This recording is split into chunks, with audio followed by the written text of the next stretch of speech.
So I started in the 2010s where it was just like, comedians getting in trouble and the odd commentator getting banned for life and blah, blah, blah. And I didn't even talk about, Alex Jones and Gavin McInnes, because I just know that you have to actually be paying attention to all of this stuff to even know who those people are or even care. That's why I talked about Bill Maher and Roseanne Barr, because they're famous comedians and you might actually know who they are. And Bill Burr and Dave Chappelle and Ricky Gervais. If I talk about any of these people, you might actually know what they've done, what they've said, what was done about it, blah, blah, blah. But if I talk about Alex Jones or Gavin McInnes, they've already been censored and cancelled into oblivion. And if you don't know what really happened or whatever, then you're just going to look it up, aren't you? You're going to look it up on googly googlies, and it's going to give you a lot of left-wing crap about. It's always going to give you some left-wing opinion about what was said, what was done, and you're not allowed to see what was really going on because it's all been deleted. So you'd actually have to go to their websites, which I know you would never do, to see anything real. The short version is Alex Jones committed the crime of saying that he thought a shooting didn't really happen and it was all staged. The lie is that Alex Jones started this rumor, he came up with this conspiracy theory, and he's made his whole career out of it and he's made loads of money out of it. None of that is true. Alex Jones didn't start that rumor. Other people were saying it, and then he started saying it because he thought it looked like it might be true. And then he changed his mind and apologized for saying it. And that's the other thing. They say he never apologized and he's still saying it. It's not true. You could only believe that if you live in a bubble where you never actually hear Alex Jones. You just hear people talking about Alex Jones. Anyone who listens to Alex Jones knows that he took back what he said and apologized for it, but whatever. But this is what I mean when I say that the mainstream right-wing media, there are some news shows and stuff that are right-wing, that are mainstream, but they're only, they're more reliable than the left-wing sources, but they're still, when it comes to things like Alex Jones, they'll still either say that he's the worst person ever and it's unforgivable what he did. We're freedom of speech, we're pro-freedom of speech, except for him. Or they'll sort of play dumb and be like, oh yeah, didn't he do this? Didn't he do that? They'll sort of repeat and echo the left-wing version of what happened. Or maybe they're not playing dumb. Really, they just don't do their research and don't know what the fuck's going on. But you would think that the right-wingers would be more defensive about his freedom of speech. But you see, if you defend people like Alex Jones, and even if you're a right-wing show, if you're mainstream, you won't have a show anymore if you do something like defend Alex Jones, you see. So this is an example of what I mean, where even if you have something that's supposedly right-wing in the mainstream, it's not really. It still has to be controlled and kept in a certain perimeter. If you go outside of that, then you're dead. You're done. So we still have a left-wing spin, even when it's supposed to be the right-wing source. You have to actually get out the bubble. You have to actually get out of the mainstream and go and check out the alternative media if you want to look at real things. And then if you fast forward to now, people say that no one really shot Trump, it was all staged, or no one really shot Charlie Kirk, it was all staged. It turns out you are allowed to say that shootings didn't happen, and you don't really care about how it affects their family when you say that. In fact, people don't just say that Charlie Kirk wasn't shot, and they don't care if how his family feels about that. They actually say, fuck him, he deserves to die, and fuck his family too. And you're allowed to say that. But Alex Jones isn't allowed to say he thinks maybe a shooting didn't happen 15 years ago. It's so obvious that they just want to censor him and cancel him into oblivion for a million different reasons, just because of everything he says. And they're just using this shooting thing as an excuse. So that's the short version. And if you go and look it up, you'll just see a load of stuff about how what he did was unforgivable. And, there is such thing as going too far, even though everyone else does the same thing, we let them get away with it. Anyway, Gavin McInnes, he started a group called the Proud Boys. But the thing is, they were trying to cancel him and censor him before he did that. But their big reason why he has to be cancelled is the Proud Boys. And this is a group of people that fight back against Antifa when they're trying to beat everyone up. The Proud Boys fight back and win the fights. They beat the shit out of Antifa. But because you see in the left-wing mainstream media bubble, Antifa don't exist. So if Antifa don't exist, then the Proud Boys can't be defending themselves against attacks from Antifa. Therefore, the Proud Boys are a right-wing terrorist, extremist, violent group. Oh, and they're a white supremacist group. We'll just throw that in there for no reason. Even though there's black people and Mexicans, all different types of people in the group that aren't white. But they're a white supremacist group, if you look it up on Google or whatever. Or if you watch the news. So this is what I mean when I say there's this thing where, yeah, we all agree that we should have freedom of speech. Oh, unless someone's really bad. Oh, unless they say something really bad. And it's like, well, actually, even if Alex Jones was the only person in the world who ever denied that a shooting happened, he actually does have the freedom to say that. He shouldn't be... He's not just being banned from the internet and shit. He's been sued something like trillions of dollars. I'm not even exaggerating. It's insane. And you are allowed to fight people in self-defense if they're attacking you. If someone comes at you with a mask on and they've got a big stick and they're trying to hit you, you are actually allowed to fight back in reality. But in left-wing, we make the rules even when we're not in charge world. The Proud Boys are a terrorist, violent, white supremacist organisation, and Alex Jones is unforgivable. He's just the worst person ever. So, of course, we should cancel them. We don't cancel people unless they're really bad, even though we made up all the shit that makes them really bad. Okay. The fake outrage about Alex Jones is actually nauseating. It's disgusting. It's like, it makes me laugh. It's like, Alex Jones has been on the air for like 3 hours a day for 30 years. And I have to go back 15 years to dig up like this one thing he got wrong. Look, he got something wrong. We can't have that. He was wrong about that. And what about the families? It's like I said, people deny shootings all the time. They don't care about the families. People are actually out there saying, fuck Charlie Kirk and his family. And it's like, you got to dig up the one time he was wrong 15 years ago. This is coming from people who are wrong 15 times a day. And they've still got their news show on all channels and everywhere on the internet. But we justify trying to wipe Alex Jones out of existence. Like, he's probably been cancelled like more than anyone. Like, he gets cancelled from all the TV shows. Then he's like, well, it's okay. I've got YouTube. I'm on Facebook. No, you're not allowed on there. He's like, oh, well, it's okay. I've got my own website. You can't stop me having my own website. And then Alex Jones can't have any sponsors. Like, no one will sponsor him because he's such a bad person, apparently. So he just sells his own products. And then people go, oh, he's selling dick pills. It's like, what? No, he's not. He's selling pills that make your dick grow. No, he sells vitamins and supplements. And sometimes he mentions that this particular supplement is pretty good for your circulation. So you might get, it's good for your sex drive as well. But that turns into he sells dick pills, even though he's never sold dick pills. And then, no, you're not even allowed your own website. It's almost like Alex Jones is like, you're not allowed here, not allowed there. And then he gets kicked out of everywhere. And then he's just like roaming around in the streets on his own. And you're not allowed to roam around in the streets either. So then he gets on a boat. He's like, oh, okay, I'll go out to sea. It's like, you're not allowed a boat. So now he's on a little raft. And he's just on one raft with a bullhorn or like a little radio signal, just sitting out on a raft on his own going, hey guys, anyone listen? And it's like, I'm sorry, Alex, you're not allowed a raft either. So you want me to drown? Well, we're not actually drowning you. We're just going to leave you in the middle of the ocean with nothing to float on. Yeah, so you're trying to drown him. Ironically, he's got more viewers than ever. He's got a massive audience. He's actually one of the most listened to people in the world right now. So your attempts to wipe him out have failed miserably. So where are we now? What's going on now after all of this?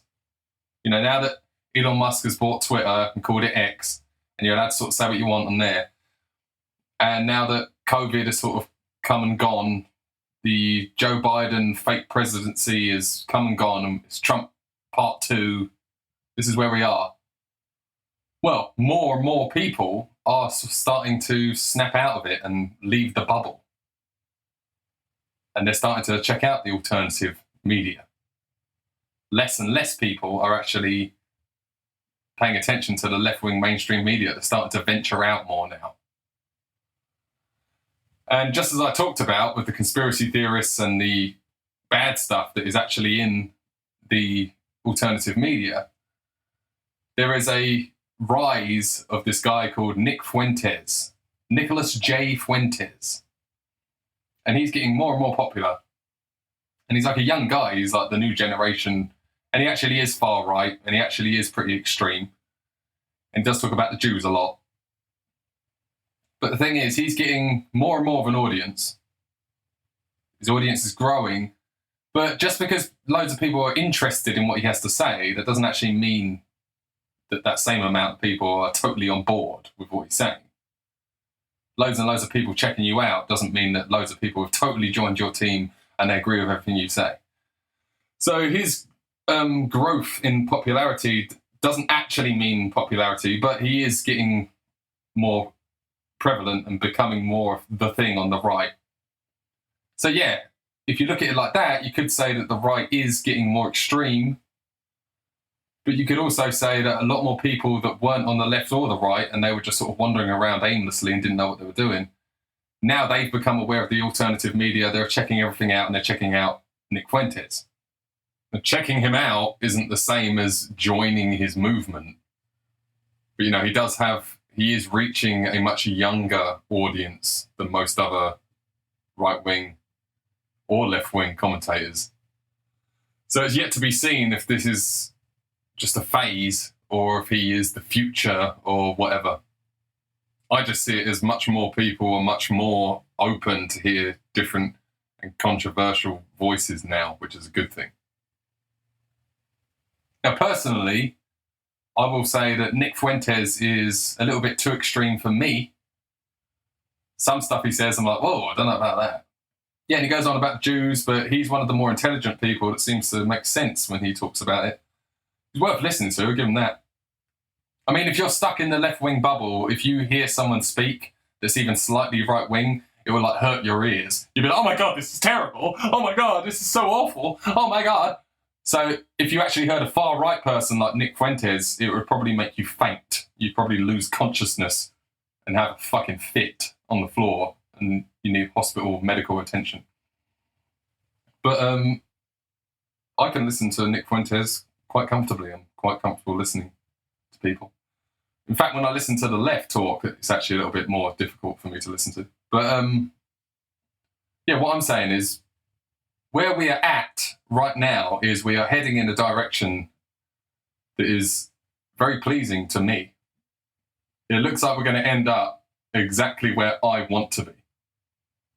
Everything is going how I would like it, actually.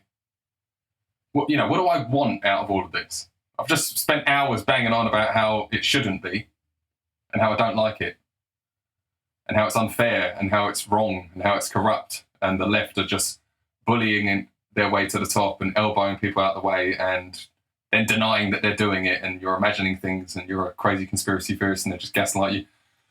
So I don't want them to do that. So what do I want? If they weren't doing that, how do I want things to be? Well, looks like I'm going to get what I want.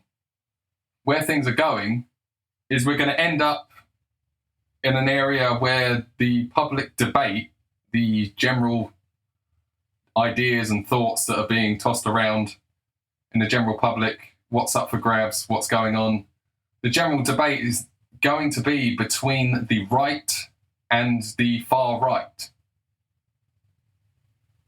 And the left become irrelevant. We don't even include you in the conversation. Just like you've tried to do by force, it's going to naturally just become that way, where everyone's just sick of your bullshit. We've been living in a world where you've been attempting to just create a bubble around people where they're just not even allowed to hear right-wing ideas and just not allowed to hear anything outside of your left-wing bubble. And that's the only reason why anyone even sort of agrees with you. It's because they think that your ideas are the only thing up for grabs. They haven't heard anything else, and they haven't thought of it themselves. And people have started to venture out of that and go, oh my God, there's like this whole other world. And this world makes way more sense. And there is the risk of going too far, and then you go far right and everything's too extreme the other way. Obviously, that's a risk. But here's the difference. The far right, the far extreme right, the Nick Fuentes sector. Like I said, there's plenty of things he says that are too extreme for me. Do I want the world to be run by people like him? Probably not. I probably wouldn't. But even a far right extreme person that's too extreme for me, guess what? They still make good points. They still make some points where you're like, oh yeah, you can't argue with that. That's definitely true, yeah. And the left don't make any good points. It's all fucking ridiculous insanity, all right? It's all just double think, complete brain melt, fucking... Even when you think a left winger makes a good point, you go, oh, that sounds quite reasonable. Yeah, that sounds about right, actually. It's only when they can only deal with one subject at a time. The minute you introduce another subject, it's like, oh, wait a minute, that contradicts that. You can't actually think that. I'll give you an example. A left winger would go on about how having strong borders is bad and you should just let everyone in and we should have unlimited, infinite amounts of immigrants just coming in and out of the country all the time. There's no such thing as an illegal immigrant. No one's illegal. We shouldn't even have countries. Everyone's just from planet Earth. And we should all just be free to go wherever you want at any time and live where you want. Yeah, blah, blah, blah. You know, why do we have these restrictions and why are we so mean to people that just want to live a better life and blah, blah. And it sounds sort of reasonable, doesn't it? It's like, yeah. Why put up the walls and keep people out? Like, what's that about? Why can't we all just be for planet Earth? And people just want a better life. This all sounds nice. I mean, obviously, if you have too many immigrants, the crime rate goes up and some cultures aren't compatible with other cultures and there's loads of problems. But you're not allowed to say any of that because we live in a lefty bubble where if you say any of that shit, then you're racist. And if you're racist, then you should be banned. So we ban you. You don't hear any of that stuff. So in this isolated bubble, the lefty kind of sounds reasonable. You know, we're all just from planet Earth. You know, why is a person illegal? You know, it kind of sounds reasonable in your isolated bubble, doesn't it? Just hearing the lefty in the lefty bubble talking about one particular issue where you're not allowed to point out any of the flaws. Yeah, they sound pretty reasonable. But then that same lefty will go on and on about, you know, in England, they'll go on and on about the NHS and how the NHS is the best thing since sliced bread. It's the most important thing. And when they talk about the NHS, you might find yourself agreeing with them. Yeah, no, you're right. No, it's a good system. And then when you agree with the NHS, lefties will turn around and go, see, so you're a socialist too. No, healthcare is a very specific thing because you actually don't know when you're going to get sick and you don't know when you're going to get injured, and it could happen to anyone at any time. You could live your whole life and never get sick and never get injured. Or you could have an accident every fucking few months and need the NHS more. You know, no one's breaking all of their bones in a car crash on purpose, are they? It's probably why when someone does have an accident, we call it an accident. Probably the best and safest way is if we all sort of pay in all the time, and then whenever you need it, you get it for free. It's not free because you actually pay for it, but it's a good system. But the lefty can't hold two things in their head at once. They can only talk about one thing at once. They don't realise that you can't have open borders and anyone can come in whenever they want and they just want a better life and have a system where everyone pays in and then gets out of it. Because you can't have someone that got here yesterday and then wants to use the NHS because they haven't paid into it. If the system is that everyone pays a little bit in and it funds it and then you can use it whenever you want, you can't have people that haven't paid into it come and use it because then it's like you're draining the tank. And then the rest of it, us that have paid into it, can't use it now because everyone else is using it. You can't have both of those things at the same time. You keep doing that, there's more people using the hospital than have ever paid into it. It doesn't work. Anyway, I'm getting off topic. The point is,